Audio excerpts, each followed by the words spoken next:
If you just launched your clothing brand or you're trying to figure out how to make your first consistent 20K month, this is exactly what I would do right now to make this happen. So I'm gonna be breaking down the systems we use to help early brands scale, and I'll show you how to build your offer, generate content fast, and create momentum even if you're just starting from scratch. All right, so just give some examples really quickly. This is a brand out of LA, last 30 days, did $75,000 per month, following the right process. This is a brand that just started up, just like what you're trying to get to. Last 365 days, $71,000 per month. Building this thing out online, has never sold anything online at all. There's a brand, last 90 days, about $120,000 in total sales. This is another brand, last 30 days, $220,000 in sales. This is a brand, last 90 days, $177,000 in total sales. And this is a brand that in the last 30 days, up 71%, $103,000 in sales. It's the exact process, the exact system that we use to help grow and scale clothing brands. Real quickly, I want to demystify this or make it a little bit easier in your head. Let's take it back a second. So 20K per month is 200 orders at $100. So you can do that.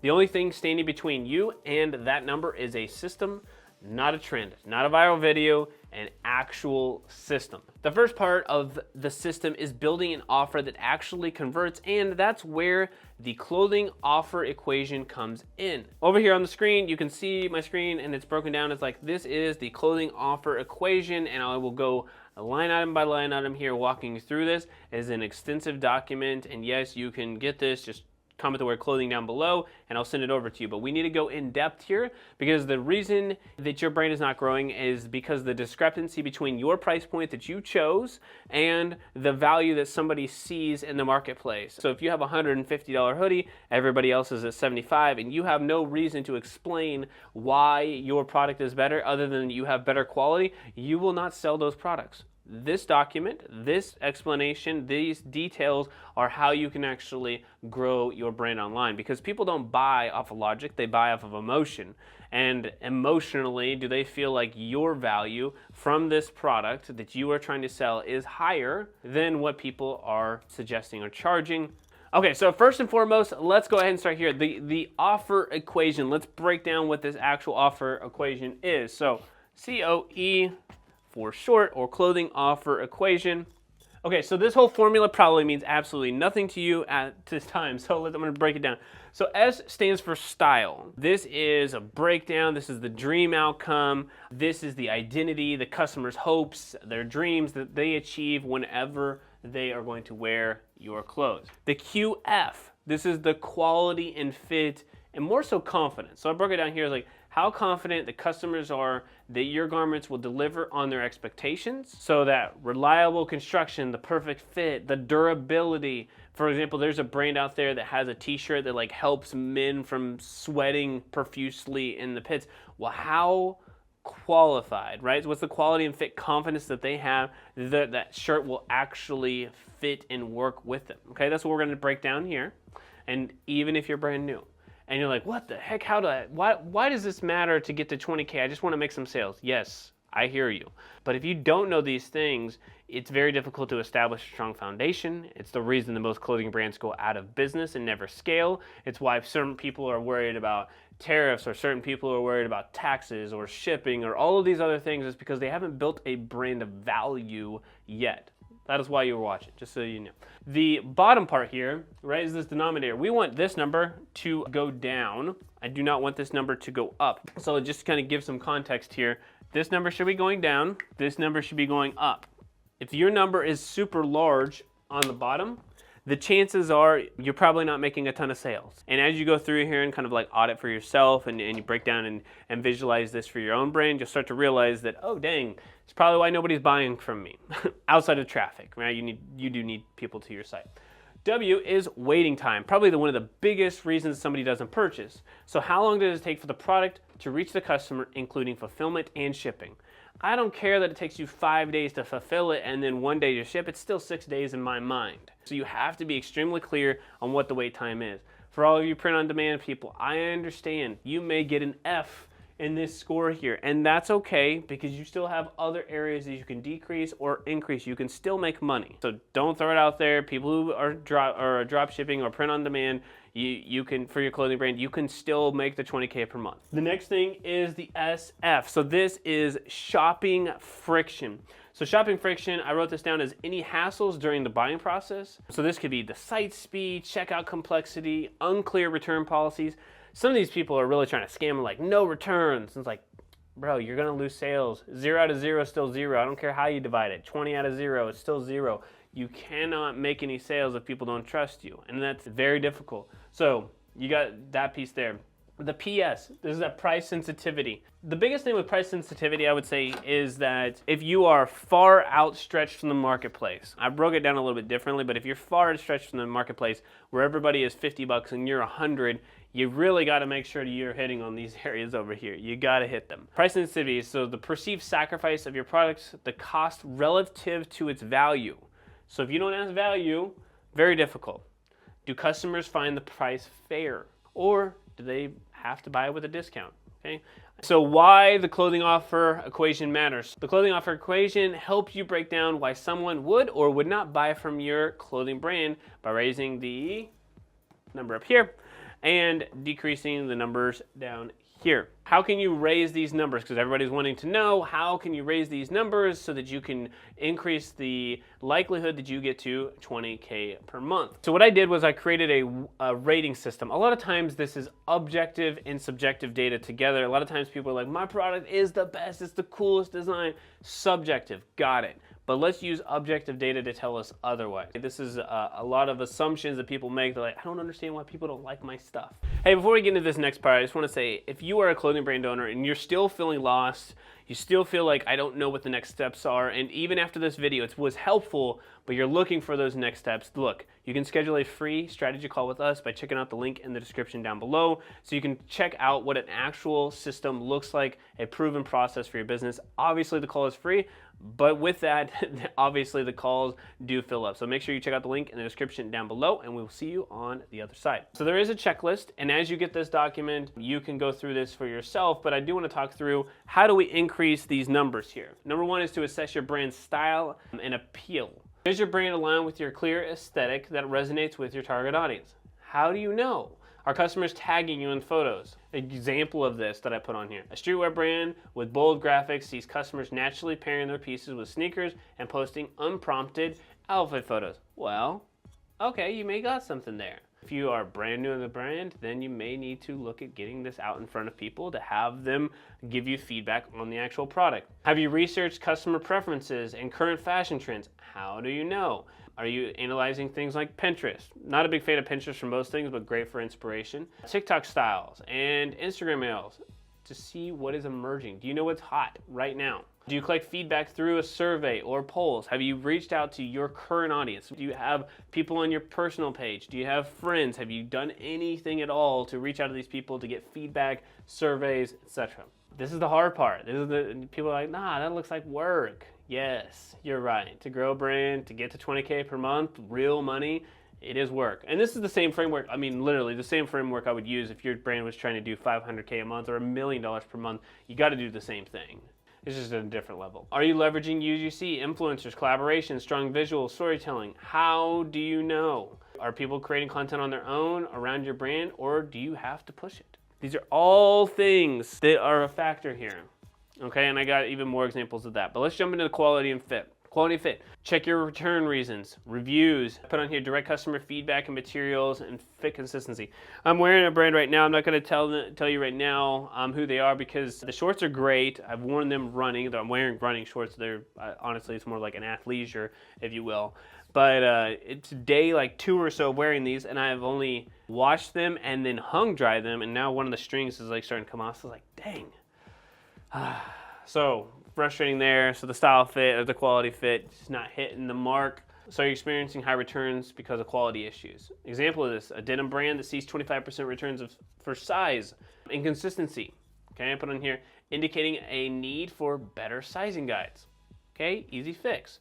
We got one down here. It says, clearly communicate fit, size charts, model dimensions, reduce friction. How do you know? Do you have a detailed sizing chart, fit recommendations, and model stats, right? You should know that the model is 5'10", that they weigh 160, and they're wearing a medium. Every single brand should have some level of that. And a lot of, for the women out there in the boutique world, I would tell them whether or not something is loose fitting or not, whether or not you should size up or size down, whether it's, you know, great for women with large bust sizes or smaller. Like, they need to know those details. You have to get into the specifics here, or your returns are just going to go up. That's how you increase the quality and fit part of it. So these two numbers must go up.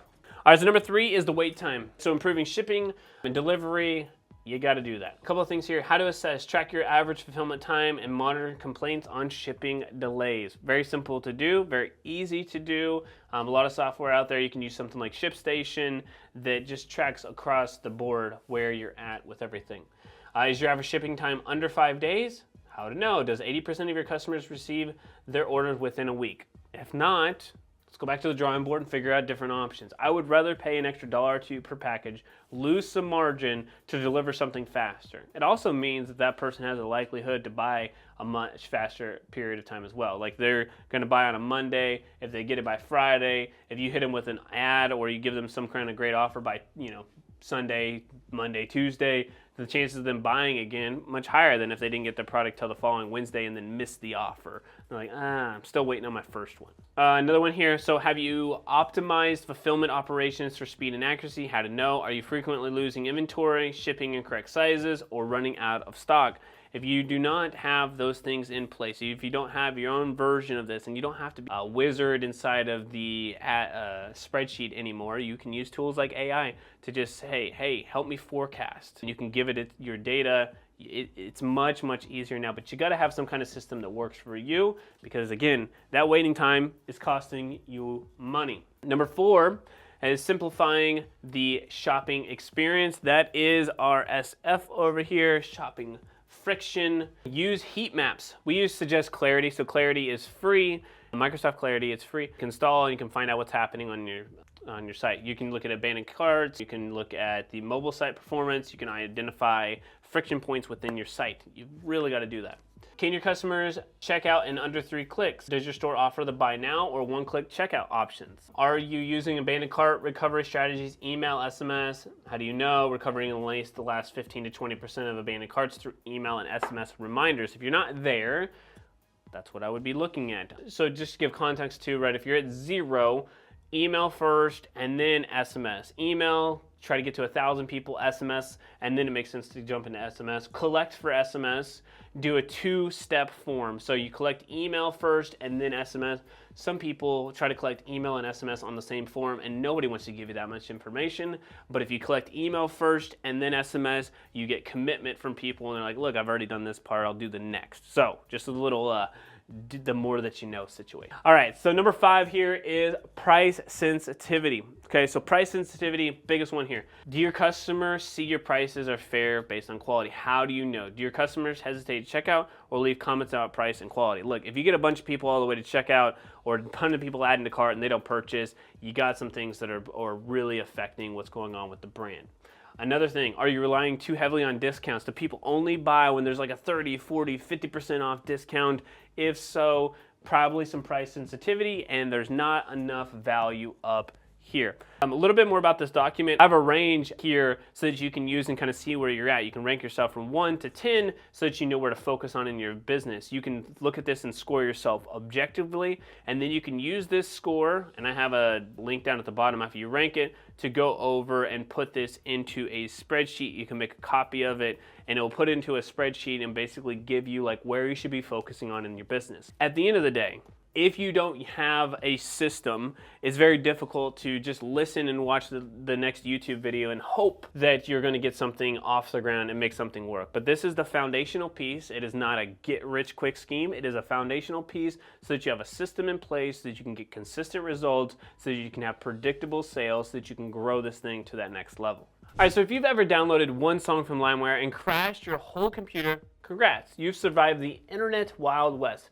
Now let's build something a little more stable. All right, so hit that like and subscribe button so that you know you can get consistent content on how to grow your clothing brand online. Look, my business partner Christian and I, we own a company called Bit Branding. We are focused on only helping you guys right here grow and scale online. We drop 2 new pieces of content every single week. Christian focuses on like themes and apps and Shopify, and I focus on messaging and systems and ads so that you can grow and scale online.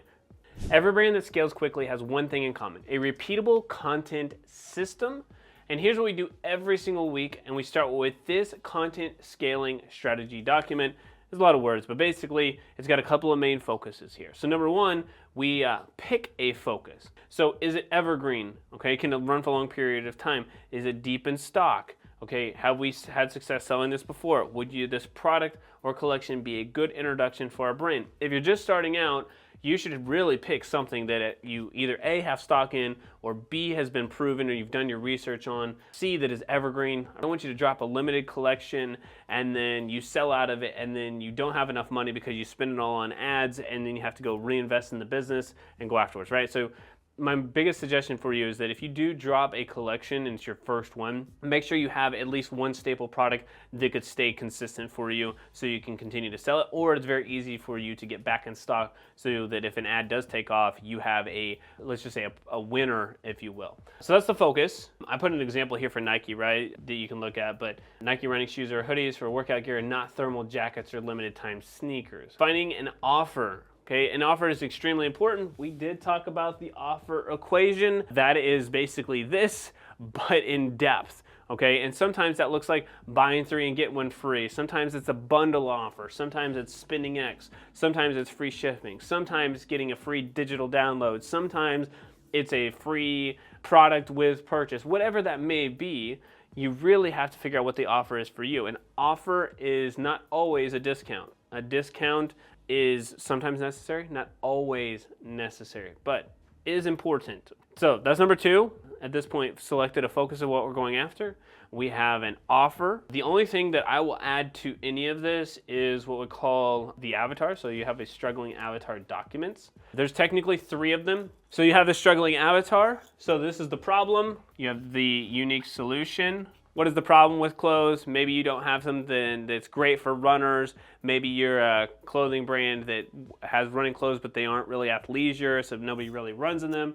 The solution is your clothing line, and then life afterwards. This person is running very fast because of it. So problem, solution, life afterwards. You do need to know that. It's very difficult to basically do anything. There's 3 steps for this that kind of goes in depth. Here's a little bit of an overview of what this is. You need to know your core values, your identities, your experience, your past struggles, your avatar. Like I said, there's 2 other accompanying documents as well. So that's your audience that you must go after. Then, once you know that, you need to come up with creative concepts. So there are several different categories that we have here, roughly 10. So you have everything from before and afters to bullet points to carousels. By the way, the software we're using here is called Foreplay, and they just have a ton of examples. We have links to tons of examples of what to create for clothing brands. I think sometimes that's one of the hardest parts is finding inspiration. So if you are a clothing brand owner and you want this board that we have with thousands of examples of ads on here, just comment the word Foreplay and I will send it over to you.